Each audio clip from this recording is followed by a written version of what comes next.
लग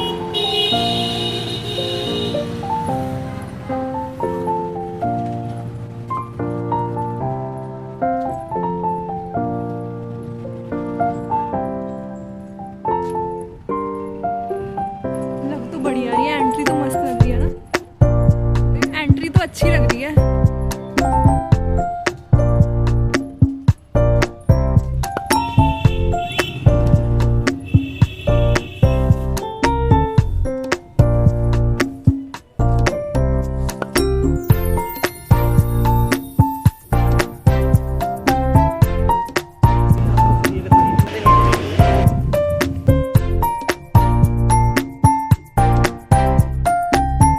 hello everyone, so welcome and welcome back to my YouTube channel. I hope आप अच्छे होंगे, खुश होंगे, अपने घर में होंगे और अपने पेरेंट्स के साथ होंगे। तो आप लोग मुझे देख के ये सोच रहे हो ना कि यार ये लड़की कितनी सुंदर है, तो थोड़ी तारीफ़ भी कर दिया करो। तो मैं यहाँ पे रेडी होके तैयार होके वेट कर रही होती हूँ अपने मम्मी पापा के रेडी होने का, क्योंकि मम्मी अभी पहनती हैं साड़ी। और आप सोच रहे होंगे हम कहाँ जाने के लिए तैयार होते हैं, पर मैं पहले उससे पहले आप खाना खा लो फिर बताती हूँ। तो मम्मी ने बनाई थी भिंडी और पराठे, और भिंडी मेरी फेवरेट है और मुझे भिंडी बहुत टेस्टी लग रही थी। तो मैं खाना खाते देख रही थी मम्मी को तैयार होते हुए, क्योंकि मम्मी साड़ी बांध रही थी और हमेशा साड़ी बांधते हुए मम्मी की हेल्प करती हूँ मैं। पर जैसा कि आपको पता है कि मैं खाना खाने में बिज़ी हूँ, तो मैं अपना खाना एंजॉय कर रही थी और मैं खुद को इतनी ज़्यादा प्यारी लग रही थी कि मैं अपने अलग अलग तरीके के पोज़ दे रही थी। तो फिर मैं फ़ोन रखती हूँ साइड में और अपना करती हूँ खाना एंजॉय। और यहाँ पे मैं खाते खाते अपना यही सोच रही थी कि मैं क्या पढूँ, कैसे पढूँ, सिलेबस कैसे कंप्लीट करूँ। फिर मैंने सोचा यार सिलेबस तो होता ही रहेगा, पेपर तो आते ही रहते हैं, हर साल आते हैं, पर भिंडी डेली नहीं बनती है, तो क्यों ना अपनी भिंडी को एंजॉय किया जाए, वो भी पराठे के साथ। और मैं यहाँ पे प्लेट लेकर नहीं बैठी थी, क्योंकि हमें जाना था फिर मम्मी के लिए एक बर्तन और निकलता है, क्योंकि आपको तो पता ही है मैं बहुत बड़ी काम चलूँ, तो मैं तो काम करती नहीं हूँ, तो मम्मी के ऊपर ही बर्डन आ जाता। इसीलिए फिर मैं अपनी भिंडियाँ एंजॉय करती हूँ और मम्मी को देख रही होती हूँ कि मम्मी तैयार कैसे हो रही होती हैं। क्योंकि मम्मी अभी मुझसे फ़िलहाल गुस्सा थी, और गुस्सा क्यों थी मुझे भी नहीं पता, पता नहीं था तो मैंने पता करने की कोशिश भी नहीं करी, क्योंकि मेरा थोड़ा सा मूड था ऑफ। और ऑफ क्यों था वो मुझे भी नहीं पता, क्योंकि शायद मैं डिप्रेस्ड थी कि पढ़ाई नहीं हो रही है, या कैसे करूँगी पढ़ाई। तो फिर हम अपनी इस विचारधारा को पूर्ण विराम लगाते हुए आगे बढ़ते हैं, अपने घर से निकलते हैं, और निकलते ही हम पहनते हैं अपनी जुतियाँ। मेरे पास एक ही जूती है भाई, हम ज़्यादा अमीर नहीं हैं, और मुझे यही पसंद है क्योंकि ये मल्टी कलर्ड है, तो मैं बस यही पहनती हूँ। और मुझे ये जूती पर्सनली अच्छी भी लगती है, क्योंकि ये थोड़ा ना पंजाबी और गुजराती टाइप का वो देती हैं, ये इनको क्या कहते हैं मुझे पता नहीं है, पर पता नहीं क्यों मुझे ये अच्छी लगती हैं। तो मैं तैयार होके बाहर का नज़ारा देख रही होती हूँ और अपने आप को फ्लॉन्ट कर रही होती हूँ। और यहाँ पे मम्मी ने जूते चप्पल स्टूल पे सजा रखे होते हैं, और मैं ऐसे घूमते हुए, क्योंकि मुझे ऐसे वाला जो शॉट होता है ना वो लेना बड़ा मस्त लगता है। और यहाँ पे मैं अपनी मम्मी पापा का वेट करती हूँ, क्योंकि मैं जल्दी तैयार हो जाती हूँ। तभी मेरी नज़र पड़ती है मेरी डबल चिन पे। यार पहले मैं इतनी मोटी नहीं थी, पर पता नहीं क्यों हो गई। और ऐसा नहीं मैं लॉकडाउन में हुई हूँ, मैं लॉकडाउन के बाद हुई हूँ, मतलब मेरे साथ जो चीज़ होती है वो उल्टी हुई है। तो यहाँ पे मैं अपना गेट टुगेदर शूट करती हुई, आई होप आप लोगों ने ये वीडियो देख ली होगी, नहीं देखी है तो जाओ मेरे चैनल पे और फटाफट से उसको देखो और लाइक करो। तैयार वैयार होके हम अपने घर को कहते हैं अलविदा। अब हम इस घर को देखेंगे शाम को, क्योंकि हम सुबह जा रहे हैं और शाम को आ जाएंगे वापस। हम क्यों जा रहे हैं, कहाँ जा रहे हैं, कैसे जा रहे हैं, ये भी बताऊंगी, पर पहले हम भरवा लेते हैं अपनी कार में सीएनजी। सीएनजी भरवाना इज़ वेरी इंपॉर्टेंट। और जब सीएनजी भरती है तो हमें गाड़ी से उतरना पड़ता है। क्यों उतरना पड़ता है ये मुझे आज तक समझ नहीं आया, अगर आपको पता है तो मुझे ज़रूर बताना। फिर इसके बाद हम पेट्रोल पंप पे उतरते हैं, और मैं मम्मी से ये पूछ रही होती हूँ कि मम्मी क्या हुआ, क्योंकि मम्मी खाना खा के नहीं गई होती हैं, क्योंकि पापा हो जाते हैं थोड़े से नाराज़ कि हम लेट हो चुके हैं। पर हम इतने भी लेट नहीं हुए थे, हम 9 बजे निकल गए थे, पर पापा को थोड़ी जल्दी रहती है पता नहीं क्यों। और वही चीज़ पापा हमारे अंदर भी डालना चाहते हैं कि कहीं भी जाओ, टाइम से पहले जाओ। फिर हम यहाँ पे पापा की बात को जिस कान से सुनते हैं उसी कान से वापस निकालते हुए आगे बढ़ते हैं अपने सफ़र की तरफ। और फिर हम चलते जाते हैं, हम अपना एरिया क्रॉस कर चुके होते हैं। फिर आती है इतनी प्यारी ग्रीनरी, पर ये नोएडा नहीं है, क्योंकि अभी नोएडा थोड़ा सा दूर है। अब आप लोग सोच रहे होंगे कि मेरा गांव कहाँ पे है, तो मैं आपकी जानकारी के लिए आपको बता दूं, मेरा गांव है यूपी में अलीगढ़ के पास एक गांव है पैराई नामक। तो हम वहीं के निवासी हैं, हम वहीं रहते हैं। मुझे गाँव में रहना ज़्यादा इतना पसंद नहीं है। हाँ, पर थोड़े टाइम के लिए रहो तो अच्छा ही लगता है। फिर मैं बाहर के नज़ारे लूटती हुई, बाहर की तरफ देखती हुई, मेरी वीडियो शूट करने वाला कोई नहीं होता तो मुझे खुद ही शूट करनी पड़ती है, क्योंकि मेरे घर में एक बड़ा भाई है जो हमारे साथ आया नहीं था। मम्मी आगे बैठी हुई थी और पापा ड्राइव कर रहे थे। तो फिर हम अपने सफ़र की तरफ आगे बढ़ते हैं। मम्मी पापा कुछ बातें कर रहे थे, पर मुझे उन बातों में कोई भी इंटरेस्ट नहीं था, तो मैं अपने लिए अपना फ़ोन पकड़ के वीडियो शूट करती रहती हूँ। और आप मेरे डार्क सर्कल्स देख रहे हो, आपको कोई रेमेडी पता है तो प्लीज़ मुझे सजेस्ट करें। मुझे नहीं पता कि ये मेरे डार्क सर्कल्स क्यों हैं। शायद पता है पढ़ाई की वजह से, क्योंकि आजकल हम दिन रात पढ़ाई कर रहे हैं, इस वजह से। पर यार इन्हें गायब तो होना पड़ेगा। और मैं अपने यहाँ पे डार्क सर्कल्स चेक करती हुई, क्योंकि अच्छे नहीं लगते हैं डार्क सर्कल्स, और मैं इनको ट्रीट करना चाहती हूँ। मैं कम से कम 8 घंटे की नींद लेती हूँ, पर फिर भी हो जाते हैं। पर मैं थोड़ी सी होम रेमेडीज़ करती हूँ तो ठीक हो जाते हैं अपनी। फिर मैं अपनी ही शक्ल देखती हूँ और यहाँ पे अपने नेल्स देख रही होती हूँ, क्योंकि यहाँ पे मैंने नील पेंट वगैरह नहीं लगाई होती। कभी कभी जो नेल्स होते हैं वो इतने ज़्यादा वाइट हो जाते हैं। इसी के साथ हम एंटर कर जाते हैं अपने नोएडा में, और नोएडा में घुसते ही हरियाली ना मिले ऐसा तो हो ही नहीं सकता। नोएडा में घुसते ही इतनी ग्रीनरी आती है कि मतलब दिल खुशम खुश हो जाता है, क्योंकि दिल्ली में ये सारी चीज़ें देखने को थोड़ी सी कम मिलती हैं। और मुझे ऐसी जो रोड्स होते हैं जिनके दोनों तरफ पेड़ होते हैं, माँ कसम इतने अच्छे लग रहे होते हैं। और मैं पापा को ये बोलती हूँ कि पापा वो गाड़ी वाला कितना आगे निकल गया, आप रेस लगाओ उससे, आप गाड़ी आगे क्यों नहीं बढ़ा रहे। तो पापा ने कहा बेटा देर से पहुँचो पर सही पहुँचो। तो मुझे अच्छा लगता है, और ये रोड मुझे इतना प्यारा लग रहा होता है, दोनों तरफ ग्रीनरी ग्रीनरी, तो इसके मज़े लेते हैं।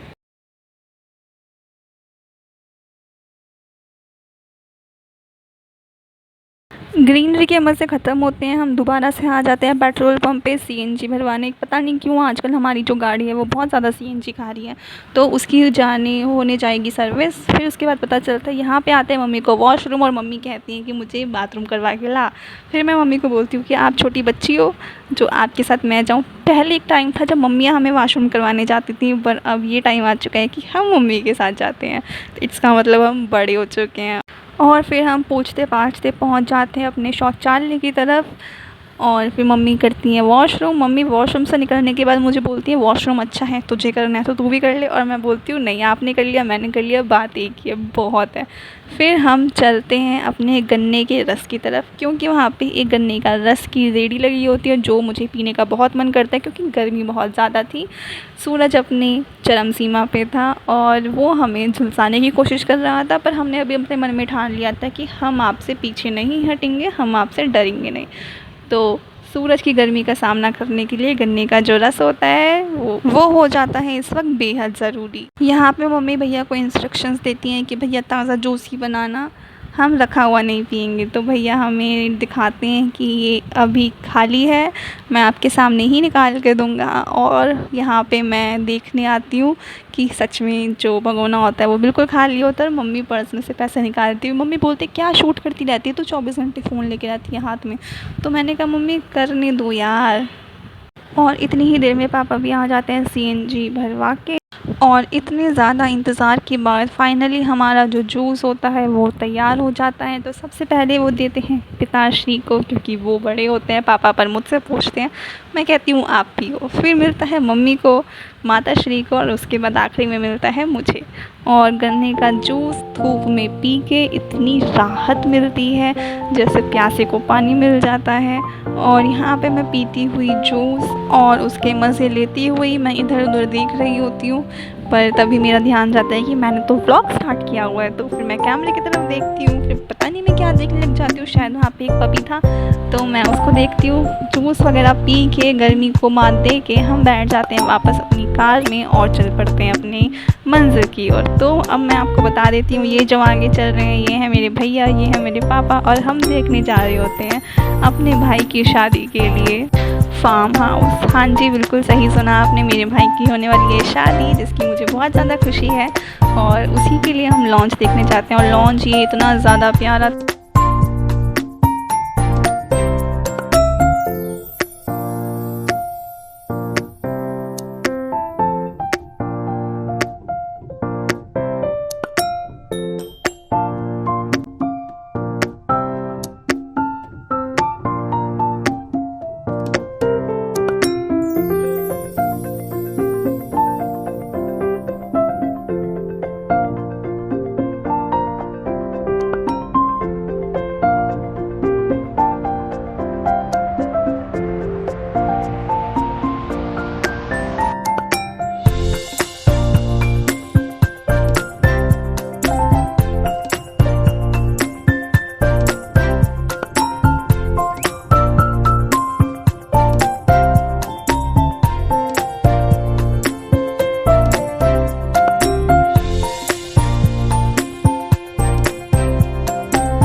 आपकी जानकारी के लिए बता दूं कि कल रात ही इसके अंदर एक शादी हुई थी, इसीलिए ये थोड़ा सा सजा हुआ था। लॉन ये जो फार्म हाउस था ये बहुत ज़्यादा बड़ा था और बहुत ज़्यादा सुंदर भी था। पर जितना बड़ा था और जितना सुंदर था उतने ही ज़्यादा इसके सुंदर पैसे थे। ये लॉन्च था 4 लाख का। ये फार्म हाउस ही सिर्फ 4 लाख में बुकड था, जिसमें डेकोरेशन वगैरह सब कुछ इंक्लूडेड था, पर खाना इंक्लूडेड नहीं था। खाने के साथ ये आपको पड़ता कम से कम 7 से 8 लाख का, और इतना बजट हमारे पास नहीं था क्योंकि हम गरीब हैं। पर क्या हुआ, इसको देखने के नज़ारे तो लूट ही सकते हैं। यहाँ पे ये होता है एक फ़ोटो शूट की जगह, जहाँ पे मैं बैठ के फ़ोटो भी खिंचवाती हूँ कि हम बुक नहीं कर सकते तो क्या हुआ, कम से कम फ़ोटोज़ तो क्लिक करवा सकते हैं। ये उसी फार्म हाउस के अंदर था जो छोटे मोटे प्रोग्राम्स होते हैं, जैसे रिंग सेरेमनी हो गया और आपकी कोई भी रस्म हो गई या फिर कुछ भी छोटे छोटे प्रोग्राम्स होते हैं, उसके लिए स्पेस था। फार्म हाउस देखने में लग रहा था कि 4 लाख रुपए इसके वर्थ इट है और बहुत प्यारा था, बट आउट ऑफ बजट था। तो हम यहाँ इस जगह को कहते हैं अलविदा। और ये जगह मुझे खुद सच में बहुत ज़्यादा पसंद आई, पर मैं अपने पापा को कहती हूँ कि जब मेरी शादी करो तो ऐसा ही फार्म हाउस देखना। और यहाँ पे रात के टाइम जब पानी गिरेगा तो बहुत ज़्यादा सुंदर लगेगा, मतलब दिन में ही ये इतना अच्छा लग रहा था, तो रात को तो इसकी खूबसूरती में 4 चाँद लग जाते। फिर हम इस जगह को कहते हैं अलविदा और अपने घर की तरफ मतलब अगले फार्म हाउस की तरफ रवाना होते हैं उसको देखते हुए।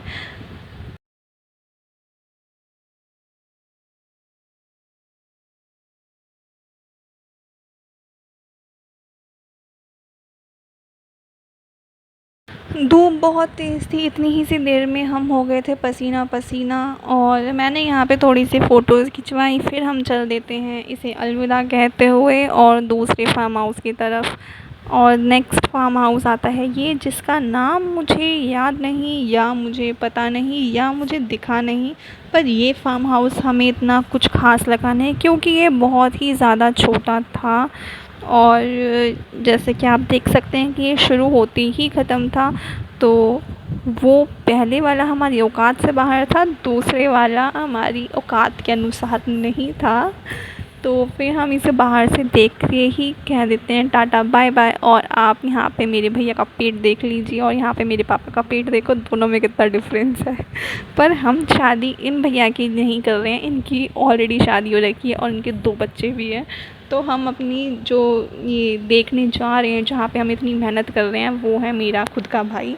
फिर हम जाते हैं श्री ठाकुर जी बैंक्वेट में, और ये बहुत पसंद है और मुझे देखते ही पता नहीं क्यों ऐसा फ़ील होता है कि शादी तो यहीं होने वाली है।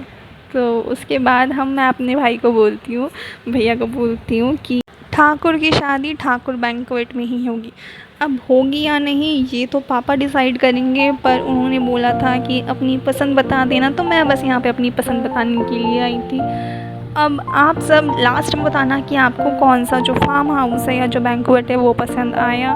सीधी सी बात है, मुझे तो पहले वाला पसंद आया था, बट देखते हैं कि हम क्या प्रोग्राम बनाते हैं कि लड़की वालों के पास मतलब इतना बजट है या नहीं है, क्योंकि सीधी सी बात है भाई, हमें उनका भी तो ध्यान रख के चलना पड़ेगा ना, हम सिर्फ अपनी अपनी तो नहीं चला सकते।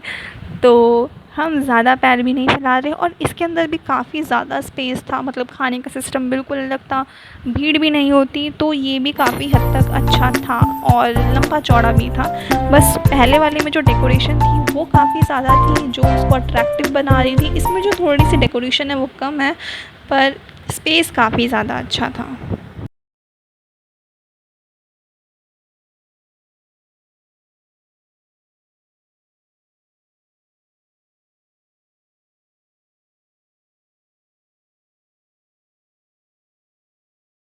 फिर सब कुछ फाइनल करने के बाद हम जाते हैं अपनी नानी की तरफ, क्योंकि हमारी नानी भी यहीं रहती हैं। और यहाँ पे आती है नहर जो मुझे बहुत अच्छी लगती है, जिसे देखना मुझे बहुत अच्छा लगता है, और इसको देख के एकदम प्यार आ जाता है, क्योंकि हमें यार दिल्ली वाले बच्चों को ये सारी चीज़ें देखने को नहीं मिलती हैं, और इस पे मैं हो जाती हूँ फ़िदा।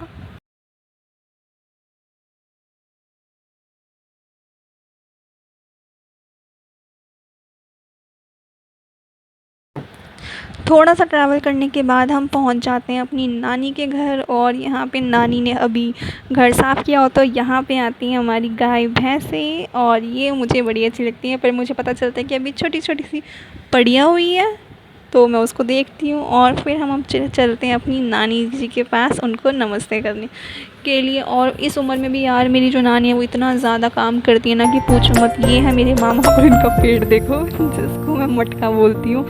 यहाँ मेरे पिताश्री बैठे हैं और सब कुछ करने के बाद हम बहुत सारी बातें करते हैं, खाना खाते हैं। उसके बाद हम रात को चलते हैं वापस अपने ही घर, अपने ही आशियाने में दिल्ली, क्योंकि चिड़िया दिन में कितना ही घूम ले, रात को तो अपने आशियाने में ही आती हैं। देख सकते हो कितनी ज़्यादा रात हो चुकी है और मुझे रात को ट्रैवल करना थोड़ा सा नापसंद है। मतलब पसंद है अगर कोई परफेक्ट ड्राइवर चलाना हो तो, क्योंकि यार ऐसा लगता है कि रात में ना पापा थोड़े बूढ़े हो चुके हैं और उनको चलाना थोड़ा स्लो चलाते हैं तो काफ़ी लंबा टाइम लग जाता है। पर पापा भी हिम्मत करते हुए आगे बढ़ते हैं और हम बढ़ते ही जाते हैं और तो कुछ समय के बाद हम हो जाते हैं अपनी दिल्ली में एंटर।